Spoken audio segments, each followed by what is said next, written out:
నిన్న జగన్మోహన్ రెడ్డి గారి మీద దాడి చేసిన తర్వాత చాలా చోట్ల వైఎస్ఆర్సీపీ కార్యకర్తలు నిరసన వ్యక్తం చేశారు. నా పుత్తూరులో కూడా ఈ మంత్రి రోజా గారు కూడా ర్యాలీ చేసి ధర్నా చేశారు. ఇలాంటి చంద్రబాబు నాయుడిని వదలకూడదు, మే 13న ఓట్ల రూపంలో చంద్రబాబు నాయుడికి తగిన బుద్ధి చెప్పాలి, ఇలా చేతగాకనే చంద్రబాబు నాయుడు ఇలా దాడి చేస్తున్నాడు, రాజకీయంగా ఎదుర్కోలేక, దమ్ము ధైర్యం లేక, డైరెక్ట్గా ఎదుర్కోలేక ఇలా కూటమిలతో వచ్చి అందరినీ గుంటనక్కల నుండి వేసుకొచ్చి ఇలా జగన్మోహన్ రెడ్డి గారి మీద దాడి చేసి చంపేయాలని చూస్తున్నాడంటూ కూడా మంత్రి రోజా గారు విమర్శించారు. ఏం మాట్లాడారు వినండి.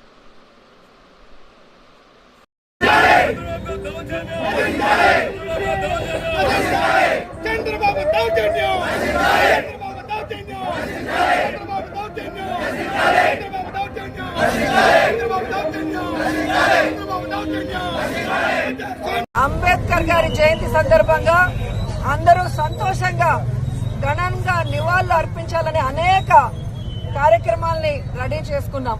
కానీ నిన్నటి సాయంకాలం మీరు చూశారు, విజయవాడ నడిబొడ్డులో చంద్రబాబు నాయుడు తన పచ్చ రౌడీ మూకలతో జగన్మోహన్ రెడ్డి గారి మీద హత్యాయత్నం చేయటం ఈ రాష్ట్రమే కాదు, దేశంలో ఉన్న అన్ని రాష్ట్రాల్లో వాళ్ళు కూడా షాక్ కి గురయ్యారు. అంటే ప్రజల అభిమానం పొందడానికి ప్రజలకు చేసిన మంచి చెప్పుకోవాలి, లేదా ఏం మంచి చేయబోతున్నామో చెప్పుకొని వారి యొక్క ఆశీర్వాదాలు తీసుకోవాలి. గాని ప్రజలు అభిమానించే నాయకుడిని లేకుండా చేసి తాను అధికారంలోకి రావాలన్న కుట్ర కుతంత్ర రాజకీయం చంద్రబాబు నాయుడు చేయడం దురదృష్టకరం. గతంలో కూడా పాదయాత్రలో జగనన్న మీద ఏ విధంగా కత్తితో దాడి చేశారో మనం అందరం కూడా కళ్ళారా చూసాం.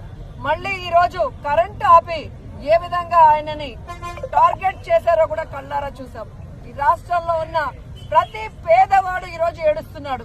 తమ కోసం ఇన్ని అవమానాలు, ఇన్ని కష్టాలు భరిస్తున్న జగన్మోహన్ రెడ్డి గారిని ఈ విధంగా వీళ్ళు టార్గెట్ చేసి ఆయన క్యారెక్టర్ గురించి బ్యాడ్గా చెప్పడం, ఆయన చేస్తున్న పరిపాలనని తప్పుగా ప్రజల్లోకి తీసుకుని వెళ్లాలన్న ప్రయత్నం చేయటం.